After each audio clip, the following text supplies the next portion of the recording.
ውድ የአሃዱ ቤተሰቦች ኢትዮጵያ ከነበሯት ታታሪ ጋዜጠኞች መካከል አንዱ ዳንኤል ታደሰ ነበረ።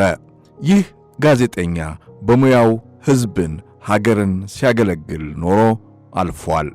ጋዜጠኝነት ለእውነት፣ ለፍትህ፣ ለርዕትህ እንዲሁም ደግሞ ለተገፉ ድምፅ ለሌላቸው ድምፅ ሆኖ የሚያገለግል ሙያ ነው። ከዚያ ውጭም ሙያው ያስተምራል፣ መረጃም ይሰጣል፣ ያዝናናልም። ጋዜጠኛ ዳንኤል ታደሰም በሙያው ስነ ምግባር ተጠብቆ ከአፍላ የወጣትነት ዘመኑ ጀምሮ ሲያገለግል ቆይቶ ይህችን ዓለም በሞት የተለየ የሙያ ጓደኛችን ነበረ። በዛሬው ኢትዮጵያዊ ስንክሳራችን አሰላሳይ የነበረውን ተወዳጁን ጋዜጠኛ ዳንኤል ታደሰን በጥቂቱ እንዘክረዋለን። ጥበቡ በለጠ ነኝ። በኢትዮጵያ ብሮድካስቲንግ ኮርፖሬሽን ለበርካታ ዓመታት ከሪፖርተርነት እስከ ከፍተኛ አዘጋጅነት ባገለገለው በጋዜጠኛ ዳንኤል ታደሰ ሕልፈት ብዙ የሙያ ጓደኞቹ አዝነዋል።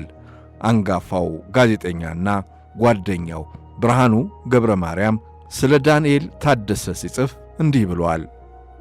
ጋዜጠኛ ዳንኤል ታደሰ ከአባቱ ከሻምበል ታደሰ ዳምጠውና ከእናቱ ከወይዘሮ ፈለቀች ዳኜ ታኅሳስ 16 ቀን 1959 ዓ.ም በአዲስ አበባ ከተማ በቀድሞ አጠራር ወረዳ 4 ቀበሌ 28 ውስጥ ተወለደ። ለቤተሰቡ ሰባተኛ ልጅ የሆነው ዳንኤል ዕድሜው ለትምህርት ሲደርስ የአንደኛ ደረጃ ትምህርቱን አብነት አካባቢ በሚገኘው ብርሃነ ሕይወትና አዲስ ከተማ ትምህርት ቤት የተማረ ሲሆን የሁለተኛ ደረጃ ትምህርቱን ደግሞ በሽመልስ ሀብቴ አጠቃላይ ሁለተኛ ደረጃ ትምህርት ቤት ተከታትሏል። ዳንኤል ታደሰ የመጀመሪያና ሁለተኛ ደረጃ ትምህርቱን ካጠናቀቀ በኋላ በ1985 ዓ.ም ከኮተቤ መምህራን ትምህርት ኮሌጅ በኢትዮጵያ ቋንቋዎችና ስነ ጽሑፍ ትምህርት በዲፕሎማ ተመርቋል። ዳንኤል በሬዲዮ ጋዜጠኝነቱ ከመታወቁ አስቀድሞም ሆነ በኋላ ለስነ ጽሑፍ የነበረው ፍቅር ከፍተኛ እንደነበር ጓደኛው ብርሃኑ ገብረ ማርያም ይገልጻል። በዚህም የተነሳ በተለያዩ ጊዜያት በሚታተሙ የግል መጽሔቶችና ጋዜጦች ግጥሞችን፣ አጫጭር ልቦለዶችንና የትርጉም ሥራዎችን ያበረክት እንደነበርም ይገልጻል። በማኅበራዊና ባህላዊ ጉዳዮች ላይ የሚያተኩሩ አምዶችን በነጻም በመጻፍ ይታወቃል ይላል ብርሃኑ ገብረ ማርያም ስለ ጋዜጠኛ ዳንኤል ታደሰ ሲመሰክር። በ1980ዎቹ ማጠናቀቂያና በ1990ዎቹ መጀመሪያ በሀገሪቱ የነጻው ፕሬስ ወይም የግል ጋዜጣና መጽሔቶች በስፋት በገበያ ላይ በነበሩበት ወቅት ዳንኤል ታደሰ በብዕር ስም ለግል መጽሔቶች የሙያ ድጋፍና የማማከር ሥራዎችን ይሠራ ነበረ። በወቅቱ በነበሩት በአእምሮ መጽሔትና ወቅት በሚል ርዕስ በነበረው ጋዜጣ ላይም በዋና አዘጋጅነት አገልግሏል።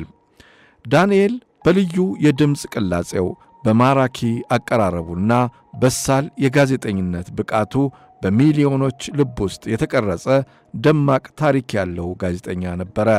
ገና በወጣትነቱ ለሥነ ጽሑፍና ለንባብ የነበረው ፍቅር ከፍተኛ ስለነበር ይህ ፍላጎቱ በኋላ ላይ ወደ ሚዲያና ጋዜጠኝነት ዓለም እንዲቀላቀል ትልቅ በር መክፈቱንም ብርሃኑ ገብረ ማርያም ያስታውሳል። በዚህም መሠረት ጋዜጠኛ ዳንኤል ታደሰ ከታኅሳስ 18 ቀን 1994 ዓ.ም ጀምሮ ሕይወቱ እስካለፈችበት ሰኔ 15 ቀን 2018 ዓ.ም ድረስ በኢትዮጵያ ብሮድካስቲንግ ኮርፖሬሽን በተለይም በኢትዮጵያ ሬዲዮ ከሪፖርተርነት እስከ ከፍተኛ አዘጋጅነት አገልግሏል። ዳንኤል እጅግ በሚማርክና ቁም ነገርን አዝናኝ በሆነ መልኩ በሚያቀርብበት የአየር ላይ ሥራው ይታወቃል። በዓልና የረፍት ቀናትን ደክሞኛል ልረፍ ሳይል ለሙያውና ለሙያው ብቻ የኖረና ያለፈ ጋዜጠኛ ነው ይለዋል ብርሃኑ ገብረ ማርያም። ጋዜጠኛ ዳንኤል ታደሰ በተለይም በኢትዮጵያ ሬዲዮ የቅዳሜ መዝናኛ የሬዲዮ እንግዳና የአፍሪካ ሙዚቃ በተሰኙ ፕሮግራሞች አዘጋጅነት በስፋት የሚታወቅ ሲሆን በኢትዮጵያ ቴሌቪዥን አርሂቡ ፕሮግራም ላይ በርካታ እንግዶችን በማቅረብም ሰርቷል። የግል የመድረክ ዝግጅቶችን በተለያዩ ክልሎች ተጉዞ በመስራትም በአድማጮች ዘንድ ተወዳጅ ጋዜጠኛ ነበረ። ጥልቅ የሆኑ ማኅበራዊ፣ ባህላዊና ስነ ጽሑፋዊ ይዘት ያላቸውን ዝግጅቶች በማቅረብ ታዋቂ ሰዎችንና የጥበብ ሙያተኞችን በመጠየቅም ይታወቃል። በጣም አንባቢ ከመሆኑ የተነሳ ከቀላል መዝናኛዎች በተጨማሪ አንገብጋቢና ወቅታዊ የሆኑ ሀገራዊ መረጃዎችን ለሕዝብ በማድረስ ረገድም የማይተካ ሚና እንደነበረውም ያስታውሳል። ዳንኤል ታደሰ በኢትዮጵያ ሬዲዮ የነበረውን ከፍተኛ ተሰሚነትና ተወዳጅነት በመጠቀም አቅም ያላቸውና የተደበቁ የጥበብ ሥራ ያላቸውን ወጣቶች ወደ ብሔራዊ ሚዲያው በማምጣትና ሥራዎቻቸውን ለአድማጭ በማስተዋወቅ ረገድም ትልቅ ድልድይ ነበረ። ዳንኤል ታደሰ በባሕሪው የተረጋጋና ሙያውን የሚያከብር ለሥራው ቀን ከሌት የሚተጋ በጓደኞቹ ዘንድ ተወዳጅ መልካም ማድረግ መለያው የሆነ ተግባቢ በአድማጮች ዘንድም እጅግ የሚወደድ ጋዜጠኛም ነበር ይለዋል ብርሃኑ። አንጋፋው ጋዜጠኛ ዳንኤል ታደሰ በተወለደ በ59 ዓመቱ ከዚች ዓለም በሞት ሲለይ ብዙዎች አዝነዋል። ለቤተሰቡ፣ ለሙያ ባልደረቦቹና ወዳጅ ዘመዶቹ አሃዱ ሬዲዮና ቴሌቪዥንም መጽናናትን ይመኛል።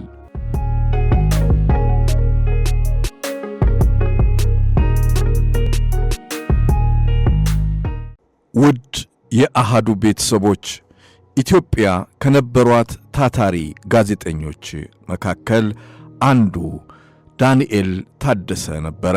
ይህ ጋዜጠኛ በሙያው ሕዝብን፣ ሀገርን ሲያገለግል ኖሮ አልፏል።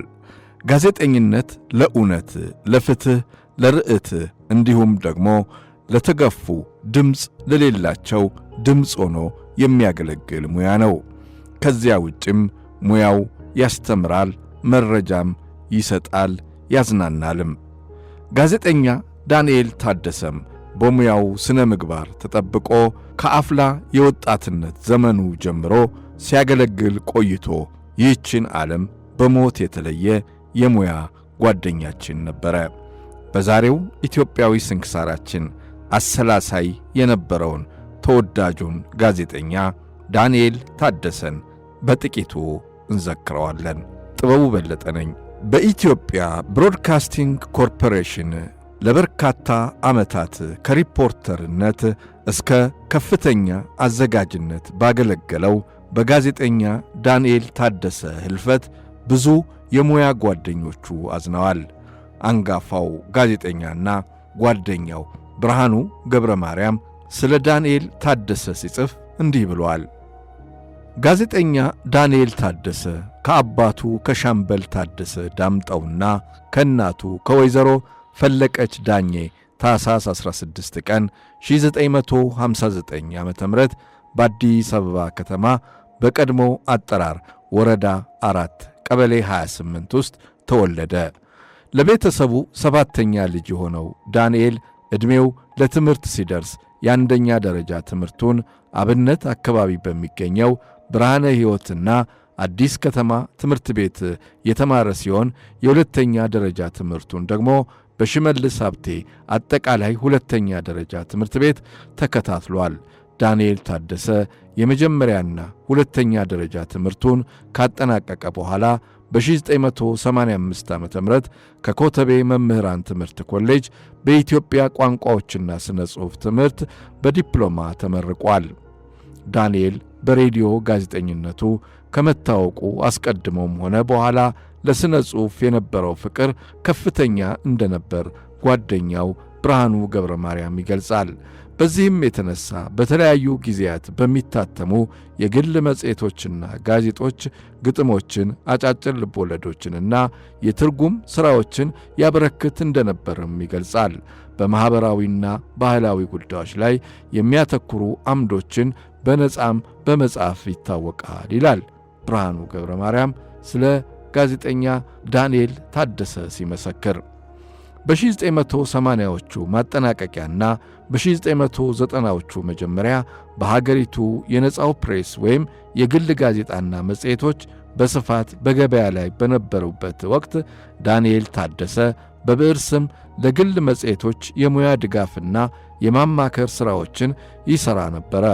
በወቅቱ በነበሩት በአእምሮ መጽሔትና ወቅት በሚል ርዕስ በነበረው ጋዜጣ ላይም በዋና አዘጋጅነት አገልግሏል።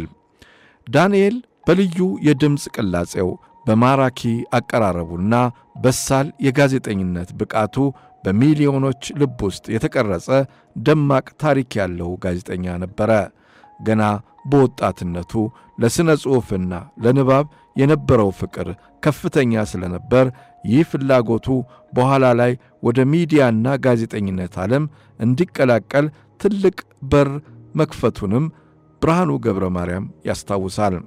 በዚህም መሠረት ጋዜጠኛ ዳንኤል ታደሰ ከታኅሳስ 18 ቀን 1994 ዓ.ም ጀምሮ ሕይወቱ እስካለፈችበት ሰኔ 15 ቀን 2018 ዓ.ም ድረስ በኢትዮጵያ ብሮድካስቲንግ ኮርፖሬሽን በተለይም በኢትዮጵያ ሬዲዮ ከሪፖርተርነት እስከ ከፍተኛ አዘጋጅነት አገልግሏል።